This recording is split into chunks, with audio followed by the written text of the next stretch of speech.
guys, thank you for joining us. You are the Hues. We have Josh and Noah, correct? Yeah. Okay. And I'm really interested in, absolutely love the name and the logo. Tell me how y'all came up with the name, the Hues.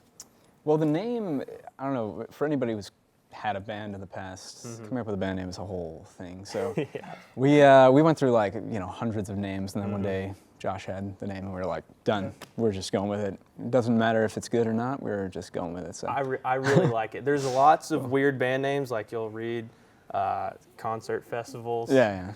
Some of that stuff's weird, but I really like the Hues. Cool. So tell me how you guys kind of formed as a group. How did the Hues come to be? We actually met in school at Berkeley, and we're in the same dorm. Yeah. And I remember playing him this EP that I had recorded. Yeah. And we just liked the same music and started a band then. Yeah. Describe to me your style of music. Like, who do you take inspiration from? You said you play the same type of music. What is that?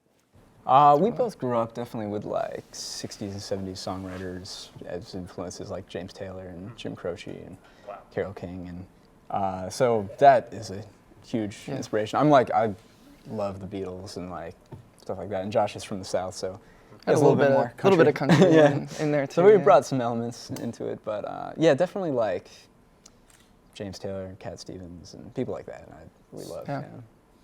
I love all those guys. I love Jim Croce. My girlfriend was like, "Who's Jim Croce? Where are you listening to?" Oh man, he was like he's my absolute favorite. Yeah. So y'all are singers and songwriters. Y'all, I assume you've written everything for your band. Do you write for other people too? Do you kind of use that as your profession? How does that go? Yeah, we do a bit of co-writing with artists and other just published songwriters and stuff like that as well. Cool. Yeah, sometimes the songs are like for us, and other times it's for an artist that we're writing with. But most of the time we write just the two of us. But yeah. We lived in LA. We moved to Nashville about a year and a half ago, and while we were there, we self-produced 3 EPs. So those are on iTunes and things. We have a single that will play on the show that we released a few months ago. We recorded out here with some really cool producers named Jordan Lenning and Skylar Wilson. And it's actually a lot about what our influences are. It's called Good Days Are Gone, and it's about like growing up with a hippie father who made us listen to